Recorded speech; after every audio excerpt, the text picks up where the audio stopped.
오늘 하나님께서 우리에게 주신 말씀은 구약성경 신명기 5장 22절에서 23절까지의 말씀입니다.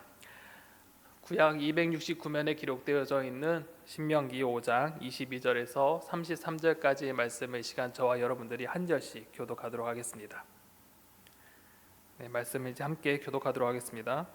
여호와께서 이 모든 말씀을 산 위 불 가운데 구름 가운데 흑암 가운데서 큰 음성으로 너희 총회에 이르신 후에 더 말씀하지 아니하시고 그것을 두 돌판에 써서 내게 주셨느니라. 산이 불에 타며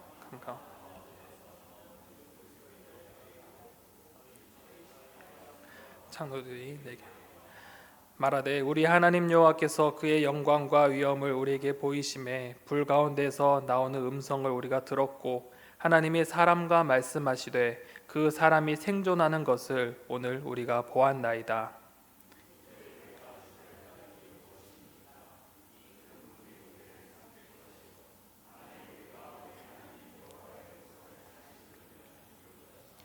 육신을 가진 자로서 우리처럼 살아 계시는 하나님의 음성이 불 가운데서 바람을 듣고 생존할 자가 누구니까?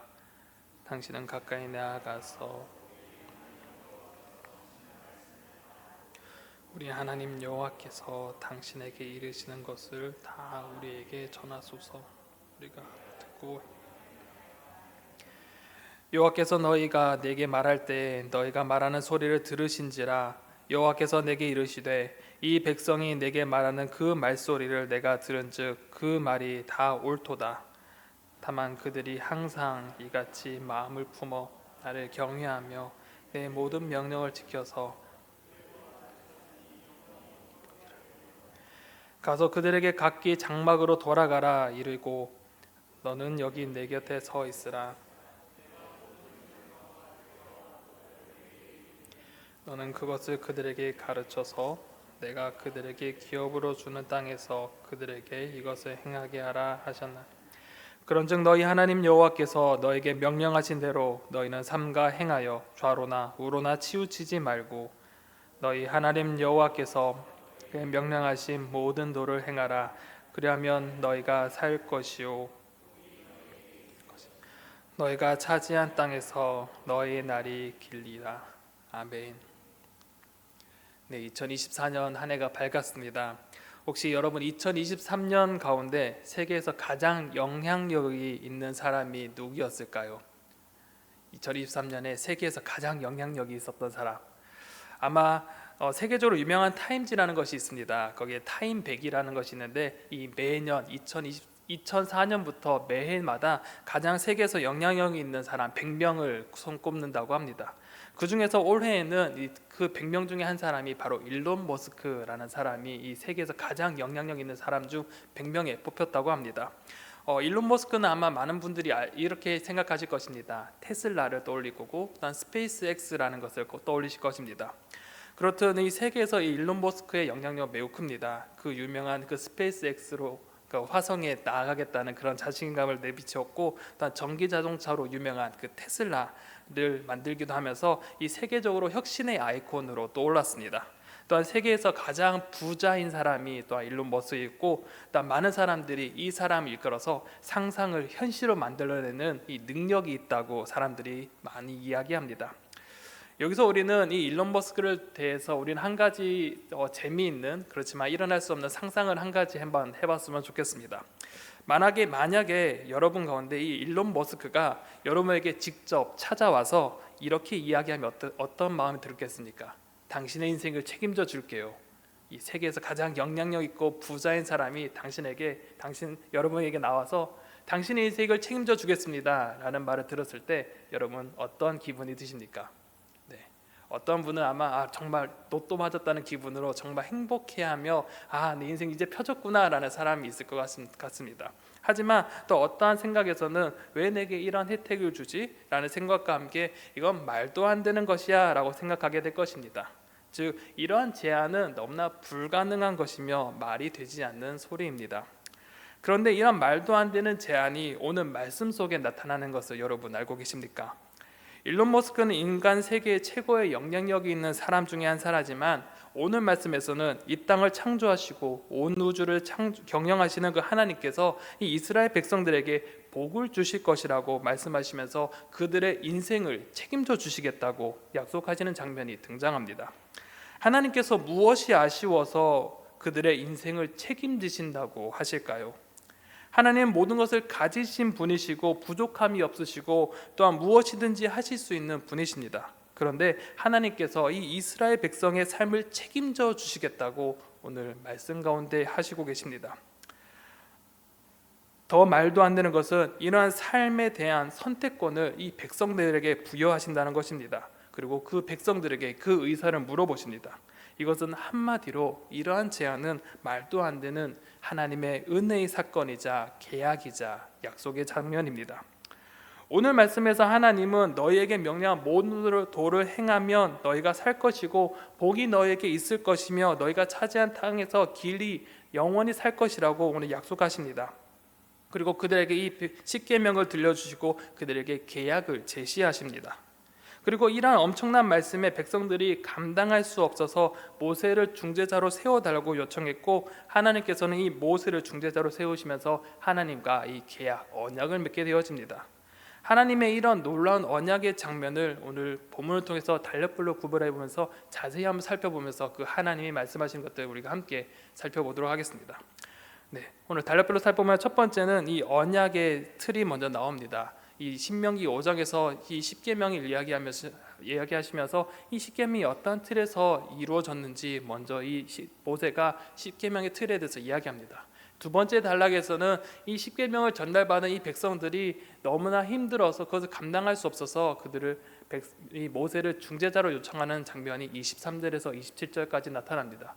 그리고 이외에 이 백성들의 요청에 하나님께서 응답하시면서 모세를 중재자로 허락하심으로써 모세를 중재자로 세우시는 장면이 등장합니다. 그리고 그 이후에 네 번째 단락에서는 이 중재자로 세운 이 모세를 하나님께서 가르쳐 주시고 이 모세를 통하여서 백성들에게 어떠한 가르침을 줬는지 그 말씀이 32절에서 33절까지 기록되어져 있습니다. 이제 본격적으로 단락별로 자세히 한번 살펴보도록 하겠습니다. 첫 번째 언약의 틀에 대해서 이야기합니다.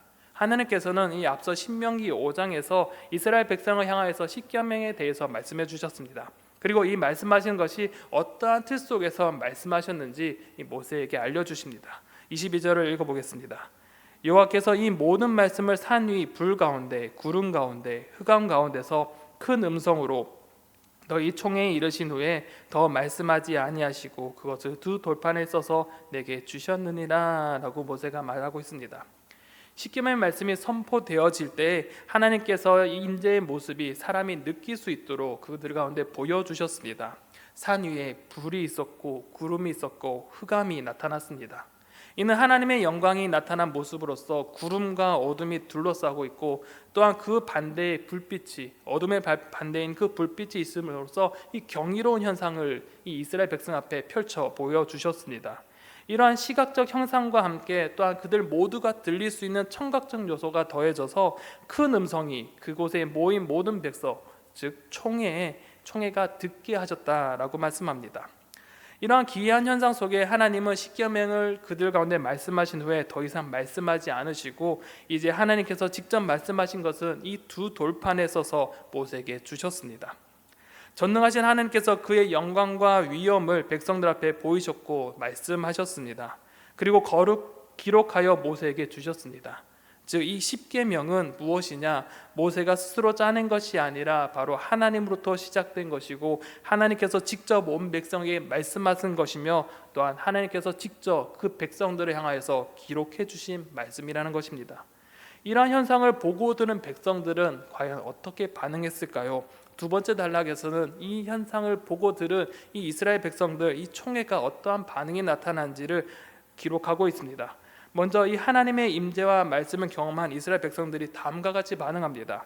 23절에 보면 산이 불에 타며 캄캄한 가운데서 나오는 그 소리를 너희가 듣고 너희 지파의 수령과 장로들이 내게 나와 라고 기록합니다.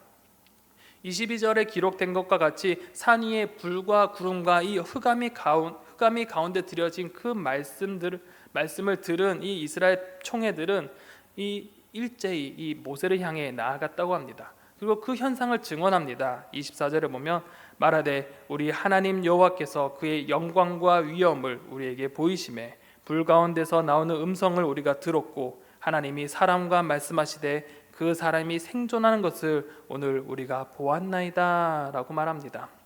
이 본문에서 이 원어를 살펴보면 이 한 가지 생략된 것이 있습니다. 바로 보라라는 단어입니다. 이 원어에서는 이 보라라는 단어를 사용하면서 이 백성들이 모세에게 나오자마자 보세요, 보소서 모세 이렇게 부르면서 이 이야기를 하고 있다는 것입니다. 그들의 말 가운데는 그 하나님의 형상과 기이한 현상을 본 그들 가운데 이 두려움에 빠져 정말 이 모세에게 급하게 찾아가는 모습을 느끼게 되어집니다. 당시 백성들은 하나님을 직접 대면할 때에 죽게 될 것이라는 인식을 가지고 있었습니다. 그래서 그들 앞에 펼쳐진 그 많은 그 기이한 현상과 그들이 들려지는 그 하나님의 음성으로 인하여서 자신들이 죽을 것 같다는 생각이 들었던 것입니다. 그렇기에 그 하나님의 임재가 그들의 눈앞에 펼쳐지고 하나님의 음성이 직접 들려지니 그들은 죽음의 두려움에 빠지게 된 것입니다. 그런데 더 신기한 것이 있습니다. 하나님의 말씀은 그 사람, 이 모세는 생존한 것을 보면서 그들은 더욱 놀랐던 것입니다. 자신들이 가졌던 그 죽음의 두려움, 그런데 죽을 것만 같았던 그 모세가 살아있고 생존한 것을 보면서 그들은 두려움과 놀라움을 동시에 가지게 되었습니다. 그리고 그들의 죽음의 두려움을 대해서 먼저 모세에게 말합니다. 25절을 보면 이제 우리가 죽은 까닭이 무엇이니까 이 큰 불이 우리를 삼킬 것이요 만일 우리가 우리 하나님 여호와의 음성을 다시 들으면 죽을 것이라 라고 합니다. 그들이 경험한 하나님의 말씀과 하나님의 영광과 위엄이 너무나 큰 두려움으로 그들에게 다가왔습니다. 그들은 이 상황이 감당할 수 없을 정도로 벅찼기에 다시 경험하는 것에 대한 두려움을 가지게 되었습니다. 그리고 앞서 언급한 것과 같이 하나님을 경험하게 된다면 죽게 될 것이라는 인식을 가지고 있었기에 26절에 보면 육신을 가진 자로서 우리처럼 살아계신 하나님의 음성이 불 가운데서 바람을 듣고 생존할 자가 누구니까 라고 이야기합니다. 여기서 육신을 가진 자, 즉 그 거룩하신 하나님 앞에 죄인인 그 인간이 하나님의 그 심판을 받아서 죽을 수밖에 없는 그 존재임에도 불구하고 하나님 앞에 나아간다면 그 누구도 살아있을 수 있는 사람이 없다는 것입니다. 거룩하신 하나님 앞에 그 죄인이 설 수 없고 죽을 수밖에 없음을, 심판받을 수 없음을 그들은 알았기에 자신의 존재를 깨닫게 되고 그들은 그 죽음의 두려움에 빠지며 모세에게 토로한 것입니다. 이스라엘 백성은 하나님의 그 위엄 앞에 압도당했습니다. 하나님 말씀 앞에 두려워했고 자신이 하나님 앞에 얼마나 초라한 존재인지를 뼈저리게 느끼면서 하나님의 영광과 위엄을 감당할 수 없음을 고백합니다. 그러나 반대로 이러한 상황 속에서 모세는 하나님 앞에 서 있고 생존하는 것을 보았습니다. 분명 하나님을 대면한 사람 모세이나 죽지 않았기에 이 이스라엘 백성들은 이 모세가 특별한 사람으로 또한 자신과 다른 존재로 생각하기 시작했습니다. 그래서 자신들은 하나님의 음성을 도저히 감당할 수 없으니 우리 대신 모세가 하나님의 말씀을 듣고 가르치는 이 중재자의 역할을 해달라고 모세에게 요청합니다. 그래서 27절에 보면 당신은 가까이 나아가서 우리 하나님 여호와께서 하시는 말씀을 다 듣고 우리 하나님 여호와께서 당신에게 이르시는 것을 다 우리에게 전하소서 우리가 듣고 행하겠나이다 하였느니라 라고 고백합니다. 백성들은 모세를 향하여서 중재자도 서달라고 요청합니다. 이는 자신들이 하나님의 말씀을 도저히 감당하지 못하겠으니 모세가 우리를 대신하여서 하나님의 말씀을 듣고 대변해 달라고 요청하는 것입니다. 백성들의 이러한 적극적 요청은 분명 그들 가운데 죽음에 대한 두려움을 가지고 있었습니다. 또한 이것뿐만 아니라 하나님을 향한 순종과 그 순종을 하겠다는 다짐의 고백이 함께 담겨져 있습니다. 그래서 백성들은 27절을 말하면서 하나님을 우리 하나님이 여호와라고 2번이나 반복하면서 우리가 그 말씀을 듣고 행하겠나이다 라고 하면서 그들의 순종을 다짐합니다. 그래서 이렇게 그래서 이후에 세 번째 단락에서는 이러한 백성들의 요청을 하나님께서 직접 들으시고 모세를 중재자로 세우시는 장면이 등장합니다. 28절에 보면 여호와께서 너희가 내게 말할 때 너희가 말하는 소리를 들으신지라 여호와께서 내게 이르시되 이 백성이 내게 말하는 그 말소리를 내가 들은즉 그 말이 다 옳도다 라고 하나님께서 모세에게 말씀하십니다. 이 말씀에서는 중요한 두 가지 대목이 담겨져 있습니다. 먼저 첫 번째 한 가지는 하나님께서 이 백성의 목소리를 직접 들으셨다라는 것입니다. 하나님께서는 중재자가 없이도 자기 백성의 목소리를 들으실 수 있는 분이라는 것입니다. 이는 언약과도 연관되어 있습니다. 하나님은 일방적으로 사람에게 통보하고 명령하고 이 한 채널로 그 백성들에게 말하는 것이 아니라 바로 하나님께서는 그들의 백성의 목소리를 들으시는 분이시며 그들의 결정을 할 수 있도록 존중해 주시는 분이 바로 하나님이시며 인격적인 하나님이라는 사실입니다. 그리하여서 하나님께서는 이스라엘 향하여서 이 십계명의 말씀을 듣게 하셨고 그 말씀에 백성들이 선택하도록 하셨습니다. 이는 하나님이 얼마나 인격적인 분이신지를 드러내는 것이면서 또한 하나님은 한 사람 한 사람의 그 기도의 음성들을 다 응답하시고 말씀하시는 분이라시는 것을 오늘 말씀에서 나타내고 있습니다. 그런데 중요한 건 두 번째는 바로 이 하나님께서는 그럼에도 불구하고 이 모세를 중재자로 세우셨다는 것입니다. 인격적인 하나님이 그럼에도 불구하고 이 중재자 모세를 세우셨다는 것은 바로 이스라엘 백성들 때문에 이 모세를 중재자로 세우셨습니다. 이스라엘 백성들은 감당하지 못할 두려움에 빠져 있기에 그들을 배려하고자 하셨습니다. 하나님께서는 한 사람 한 사람에게 말씀을 못 하시는 것이 아니라 바로 백성의 요청과 수준에 맞추어 주신 것입니다. 어린아이를 가르칠 때 그 어린아이의 눈높이에 맞춰서 교육하는 것과 같이 하나님께서는 그 백성의 눈높이에 맞추어서 그들에게 말씀하여 주시고 그 수준에 맞추어서 하나님은 그들에게 이 중재자 모세를 세워주셨습니다. 바로 하나님께서 능력이 없어서가 아니라 하나님께서는 백성을 사랑하시고 배려하기 위해서 그럼에도 불구하고 이 모세를 중재자로 세우셨다는 것입니다. 그리고 하나님께서는 이 백성의 중재자로 이 요청한 것을 그들이 선한 의도임을 아셨습니다. 백성들이 중재자를 요청한 것이 그들이 게을러서가 아니라 또한 그들이 하나님을 무시해서가 아니라 바로 하나님을 두려워하지만 그 말씀에 순종하고자 하는 결단을 하나님께서는 그 마음의 결단을 아셨기에 하나님은 그들에게 옳도다라고 이야기하십니다. 그런데 여기서 이 말에서 그 말이 옳도다라는 또한 다른 언어의 번역을 해보면 좋다, 기쁘다는 단어의 뜻이 담겨져 있습니다. 결국 이 하나님께서 그들의 말이 옳도다라는 것은 나를 기쁘게 했다라고 해석할 수도 있는 것입니다. 바로 하나님께서는 순종을 바탕으로 한 이 요청을 하나님이 기쁘시게 했다는 말이기도 합니다. 그래야 하나님께서는 이러한 순종의 마음과 하나님을 두려워함으로 경외하는 마음이 그들이 계속 이어질 수 있도록 29절에서 다음과 같이 말씀하십니다. 다만 그들이 항상 이같이 마음을 품어 나를 경외하며 내 모든 명령을 지켜서 그들과 그 자손이 영원히 복받기를 원하노라 라고 말씀하십니다. 하나님은 자기의 백성이 영원히 복받기를 원하셨습니다. 언약의 내용과 같이 백성들이 하나님을 경외하는 것, 즉 공경하고 두려움으로써 하나님을 사랑하며 그 말씀을 지켜나가기를 바라셨습니다. 이것이 바로 진정한 하나님의 마음이자 사랑이자 바람인 것입니다. 하나님은 이러한 백성의 순종과 결단과 이 요청들을 기쁘게 받으시고 모세를 중재자로 세우는 것을 허락해 주셨습니다. 그래야 하나님은 백성을 각기 장막으로 돌아가라 이르셨고 백성의 요구에 이행하시기 시작하십니다. 31절에 보면 너는 여기 내 곁에 서 있으라. 내가 모든 명령과 규례와 법도를 내게 이르니니 너는 그것을 그들에게 가르쳐서 내가 그들에게 기업으로 주는 땅에서 그들에게 이것을 행하게 하라 하셨나니 라고 말씀합니다. 이제 하나님과 백성의 중개자가 된 이 모세는 하나님의 곁에서 하나님의 명령과 법도와 규례를 받았습니다. 그리고 모세에게 중요한 임무가 이제 주어집니다. 바로 하나님께 받은 이 모든 말씀을 백성들에게 가르치고 지키게 하는 것입니다. 하나님께 받은 말씀을 가르쳐 지키게 함으로 하나님의 복을 받게 하는 것, 그 중심에 모세가 서게 된 것입니다. 그렇기에 이 신명기에 지금 현재 말하고 있는 이 모세의 설교가 단순히 모세의 머리에서 나온 말씀이 아니라 바로 하나님께서 가르쳐 주신 말씀이며 그 권위가 모세에게 있지 아니하고 하나님께 있음을 명확히 밝혀주십니다. 그래서 네 번째 단락에서는 이 모세는 백성을 향하여서 하나님께 받은 말씀을 가르쳐 줍니다. 32절에 보면 그런즉 너희 하나님 여호와께서 너에게 명령하신 대로 너희는 삼가 행하여 좌로나 우로나 치우치지 말고 라고 말합니다. 모세를 먼저 하나님께서 이 명령하신 것을 삼가 행하라고 말합니다.